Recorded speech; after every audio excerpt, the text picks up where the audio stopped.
விலங்குகள் குட்டி போடும்போது அந்த குட்டி பிறந்த உடனே நிற்கும், நடக்கும், ஓடும், நிறைய வேலைகள் செய்யும். ஆனால் மனிதர்களுக்கு குழந்தை பிறக்கும் போது அந்த குழந்தை இந்த மாதிரி எந்த வேலையுமே செய்யாது. அது நிற்காது, நடக்காது, ஓடாது, பேசாது, எதுவுமே செய்யாது. அதெல்லாம் செய்யறதுக்கு ரொம்ப வருஷங்கள் ஆகும்.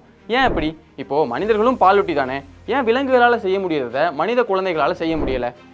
அதுக்கு ஒரு காரணம் இருக்கு. என்னது அது? சொல்றேன். இதோட சேர்த்து மற்ற விலங்குகளை கம்பேர் பண்ணி பார்க்கல அம்மாவுக்கும் குழந்தைகளுக்குமான அன்பு மனுஷங்க கிட்ட தான் அதிகமாக இருக்கு. ஆமாம்ல, அது ஏன்?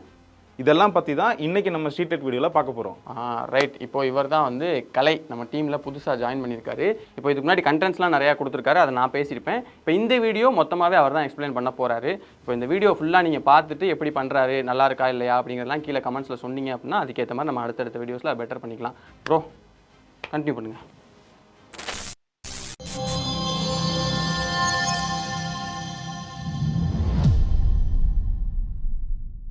நம்ம குழந்தைகள் மற்ற விலங்குகளோட குட்டிகள் மாதிரி பிறந்தோன்னே இப்படி நடந்துக்காததுக்கு காரணம் பரிணாம வளர்ச்சியில் மனித மூதாதையர்கள் 4 கால்லேருந்து 2 காலில் நடந்ததுக்கு அப்புறம் தான் அப்படின்னு ஆய்வாளர்கள் சொல்கிறாங்க. இதை பற்றி முதல்ல நம்ம பார்ப்போம். கிட்டத்தட்ட 1.7 கோடி ஆண்டுகளுக்கு முன்னாடி கிழக்கு ஆப்பிரிக்கா இப்போ மாதிரி இல்லாமல் நல்லா பெரிய பெரிய மரங்களை கொண்ட அடர்ந்த காடுகளாக இருந்துச்சு.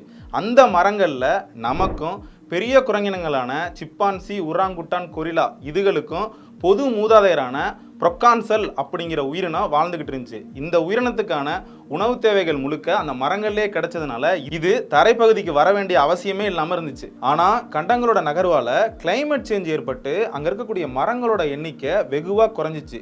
இதுவரைக்கும் மரங்களில் மட்டுமே வாழ்ந்துக்கிட்டு இருந்த இந்த ப்ரொக்கான்சல் தன்னோட உணவு தேவைக்காக தரைப்பகுதியை நோக்கி வந்துச்சு. இந்த டைமில் தான் இந்த ப்ரொக்கான்சல் 4 கால்லேருந்து 2 காலுக்கு நடக்க முயற்சி செஞ்சுருக்கலாம்னு சொல்கிறாங்க. இந்த முயற்சிக்கு ஆயிரக்கணக்கான ஆண்டுகள் ஆயிருக்கும் அப்படின்னு ஆய்வாளர்கள் சொல்கிறாங்க. இப்படி இருக்க 1978 டான்சானியாவில் உள்ள லேட்டோலிங்கிற இடத்துல மேரி லிக்கி அப்படிங்கிற ஆய்வாளர் தனது குழுவோட அங்கே இருக்கக்கூடிய பழமையான எரிமலை பகுதிகளில் ஆய்வு செஞ்சுட்டு இருந்தாங்க. அப்போ சுமார் 37 லட்சம் ஆண்டுகளுக்கு முன்னாடி வாழ்ந்த ஆர்டிபித்தகஸ் ரெமிடியஸ் அப்படிங்கிற மனித மூதாதையருடைய காலடி தடத்தை கண்டுபிடிச்சாங்க. இந்த காலடி தடம் தான் மனித மூதாதையர்கள் 2 காலில் நடந்ததற்கான முதல் ஆதாரமாக உலகம் முழுக்க பார்க்கப்பட்டுச்சு. இது மட்டும் இல்லாமல் 2002 சுமார் 60 லட்சம் ஆண்டுகளுக்கு முன்னாடி வாழ்ந்த செகலாந்திரபஸ் செடான்சிஸ் அப்படிங்கிற மனித மூதாதையர்களோட எலும்புகளை கண்டுபிடிச்சி அதை ஆய்வு பண்ணி பார்த்தாங்க. இதில் அவங்களும் 2 காலில் தான் நடந்தாங்க அப்படிங்கிறத உறுதிப்படுத்தினாங்க. இப்படி நிறைய இடங்கள்ல 2 காலில் நடந்த மனித மூதாதையர்களோட தடயங்கள் உலகம் முழுக்க இன்னைக்கு வரைக்கும் கிடைச்சிக்கிட்டே இருக்கு. என்னதான் மனித மூதாதையர்கள் 2 காலில் நடந்தாலும் அவங்க நம்மள மாதிரியெல்லாம் நேரா நிமிர்ந்து நடக்கல. நம்மள மாதிரியே நேரா நிமிர்ந்த மனித இனமான ஹோமோ எரக்டர்ஸோட ஃபாசில்ஸை 1930 ஆய்வாளர்கள் கண்டுபிடிச்சாங்க. இவங்கள தான் நிமிர்ந்த மனிதர்கள், அப்ரைட் மேன் அப்படின்னு அழைக்கிறாங்க. இது மட்டும் இல்லாமல் நியாண்டர்தால்ஸ், டெனிசோவன்ஸ், ஹோமோ ஃப்ளோரன்சிஸ் அப்படிங்கிற அன்னைக்கு வாழ்ந்த எல்லா மனித இனங்களும் 2 காலில் தான் நடந்தாங்க. இன்னைக்கும் வாழ்ந்துகிட்டு இருக்கிற ஹோமோசேபியன்ஸான நம்மளும் 2 காலில் தான் நடக்கிறோம். இப்படி மனிதர்கள் 2 காலில் நடக்க ஆரம்பிச்சதுக்கு அப்புறம் தான் நம்மளோட குழந்தைகள் மற்ற விலங்கோட குட்டிகள் மாதிரி பிறந்தோனையே நிற்கவோ நடக்கவோ முடியாமல் போணுச்சு. இது ரெண்டுக்கும் என்ன சம்பந்தம் அப்படிங்கிறத பற்றி பார்க்கறதுக்கு முன்னாடி கிடைக்கக்கூடிய ஃபாசில்ஸை வச்சு அந்த உயிரினம் 2 காலில் தான் நடந்துச்சு, 4 காலில் தான் நடந்துச்சு அப்படிங்கிறத எப்படி கண்டுபிடிக்கிறாங்கிறத பற்றி இப்போ பார்ப்போம். குறிப்பாக ஃபாசில்ஸாக கிடைக்கக்கூடிய மண்டை ஓட்டோட கீழே ஃபோரமன் மேகனம் அப்படின்னு ஒரு இடம் இருக்கும். இந்த இடம் மண்டை ஓட்டோட நல்லா மேலே இருந்துச்சு அப்படின்னா அது 2 காலில் நடக்கக்கூடிய உயிரினம்னு, அதுவே நல்லா கீழே இருந்துச்சு அப்படின்னா அது 4 காலில் நடக்கக்கூடிய உயிரினம்னு கன்ஃபார்ம் பண்ணுவாங்க. இது மட்டும் இல்லாமல் இடுப்பு எலும்போட அமைப்பு, தண்டுவடத்தோட அமைப்பு, கை கால் மூட்டுகளோட அமைப்புன்னு பல கட்ட ஆய்வுகளை நடத்தி இது 2 காலில் நடந்துச்சா 4 காலில் நடந்துச்சா அப்படிங்கிறத உறுதிப்படுத்துவாங்க. இப்படி மனிதர்கள் 2 காலில் நடக்கிறத பைபெடலிசம்னு சொல்லுவாங்க. இந்த பைபெடலிசத்தால் மனிதர்களோட உடம்புல பல மாறுதல்கள் உண்டானுச்சு. இது நல்லதாகவும் அமைஞ்சு கெட்டதாகவும் அமைஞ்சு. நல்லதுன்னு பார்த்தோம்னா முன்னங்கால்கள் கைகளாக மாறுனுச்சு. இந்த கைகளை வச்சு உணவுப் பொருளை ஒரு இடத்துல இருந்து மற்றொரு இடத்துக்கு கொண்டு செல்ல உதவுனுச்சு.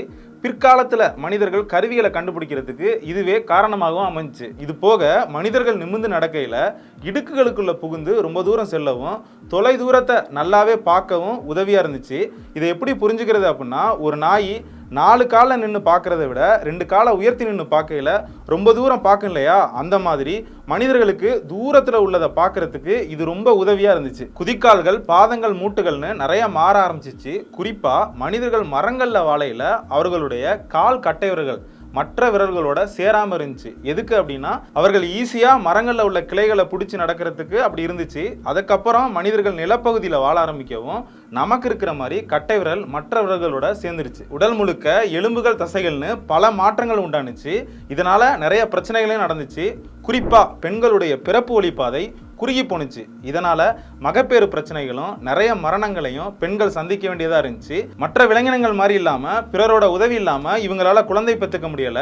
இதுவும் மனிதர்கள் குழுவா சேர்ந்து வாழ்ந்ததற்கு ஒரு காரணமா இருக்கும்னு ஆய்வாளர்கள் குறிப்பிடுறாங்க. அடுத்து குழந்தை பிறப்புக்கு சிக்கலா வந்தது மனித மூளையோட வளர்ச்சி தான்.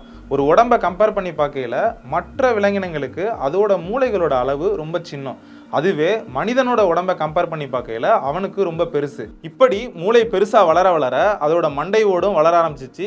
இதுவும் குழந்தை பிறப்பை சிக்கலாக்குனுச்சு. பின்னால இது இயற்கையாகவே சரியானுச்சு. இது எப்படி சரியானுச்சு அப்படிங்கிறத பார்க்கறதுக்கு முன்னாடி மனித மூளை ஏன் பெருசானுச்சு அப்படிங்கிறத பற்றி பார்ப்போம். ஆரம்பத்தில் மனிதர்களுடைய மூளை மெதுவாக வளர்ந்தாலும் அதிகமாக வளர்ந்தது மனிதர்கள் சமைத்த உணவை சாப்பிட தொடங்கியது தான் அப்படின்னு சொல்கிறாங்க.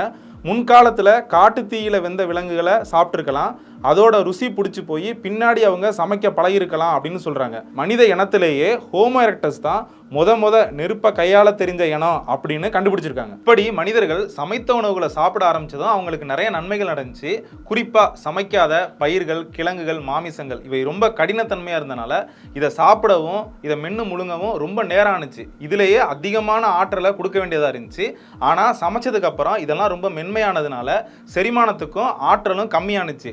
இந்த ஆற்றலை எடுத்துக்கிட்டு தான் மூளை அதிவேகமாக வளர்ந்துச்சு அப்படின்னு ஆய்வாளர்கள் சொல்கிறாங்க. இப்படி மனிதர்கள் சமைத்த உணவுகளை சாப்பிட தொடங்கியதுக்கு அப்புறம் செரிமான கோளாறுகள் நீங்கி அவர்களுடைய குடலோட அளவு சின்னமானுச்சு. சமைக்காத மாமிசங்களை சாப்பிட்றதுக்கு அவங்களுக்கு தாவாயோட அமைப்பு ரொம்ப பெருசா இருந்துச்சு. ஆனா இதுவே சமைத்த உணவுகளை சாப்பிட ஆரம்பிச்சதுக்கு அப்புறம் அவர்களுடைய தாவாய் சின்னமானுச்சு. இதனால மண்டை ஓட்டுல இடம் கிடைச்சி மூளை அதை எடுத்துக்கிட்டு பெருசா வளர ஆரம்பிச்சிச்சு. கிட்டத்தட்ட 40 லட்சம் ஆண்டுகளுக்கு முன்னாடி வாழ்ந்த ஆஸ்ட்ரலோபித்தகஸ் அப்படிங்கிற மனித மூதாதையருக்கு 450 500 கியூபிக் சென்டிமீட்டரா மூளை அளவு இருந்துச்சு. அதுக்கப்புறம் வந்த மனித இனமான ஹோமோ ஹேபலிஸுக்கு 800 கியூபிக் சென்டிமீட்டரா இருந்துச்சு. பின்னாடி ஹோமோ எரெக்டஸுக்கு 950 கியூபிக் சென்டிமீட்டரா மூளை அளவு இருந்துச்சு. இப்போ நமக்கு 1350 கியூபிக் சென்டிமீட்டரா மூளை அளவு இருக்கு. இப்படி மூளை வளர்ந்ததுனால மனிதர்களுக்கு சிந்திக்கும் திறனும் புத்தி கூர்மையும் அதிகமானுச்சு.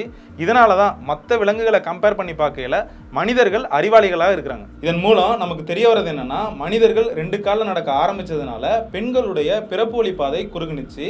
அதுவே மனிதர்கள் சமைத்ததை சாப்பிட ஆரம்பித்ததும் மனிதர்களுடைய மூளை வளர வளர தலையும் பெருசாகி ஆரம்பத்தில் குழந்தை பிறப்பை இது சிக்கலாக்குனுச்சு. இது எப்படின்னா, பிறக்கும் போதே மனித குழந்தையுடைய மூளை முழுமையாக வளர்ச்சி அடையாமல் ஓரளவுக்கு தான் வளர்ச்சி அடைஞ்சு பிறக்குது.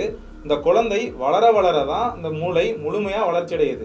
இப்படி தான் இந்த பிரச்சனையை நேச்சுரல் செலெக்ஷனாக சரி செஞ்சுக்கிச்சு. இந்த காரணத்தினால தான் நம்மளுடைய குழந்தைகள் பிறந்தோன்னே உடனே நிற்கவோ நடக்கவோ ஓடவே முடியலை. அதே சமயம் மற்ற விலங்குகளோட குட்டிகள் தேவையான அளவுக்கு மூளை வளர்ச்சியோட பிறக்கிறதுனால தான் அந்த குட்டிகள் உடனே நிற்கிது, நடக்குது, ஓடுது. இப்படி நம்ம குழந்தைகள் பிறந்து நிற்க, நடக்க, ஓட சில ஆண்டுகள் வரைக்கும் ஆகும். இது அம்மாவால் மட்டும் பார்த்துக்க முடியாதுங்கிறதுனால மற்ற உறவுகளாக சேர்ந்து வாழ்கிறதுக்கு இதுவும் ஒரு காரணமாக இருக்குன்னு அம்மா குழந்தையோட வளர்ப்பில் நீண்ட காலம் பங்கு கொள்றதுனால மற்ற விலங்குகளை கம்பேர் பண்ணி பார்க்கையில அம்மாவோட அன்பு மனிதர்கள்கிட்ட ரொம்ப அதிகமாக இருக்குது.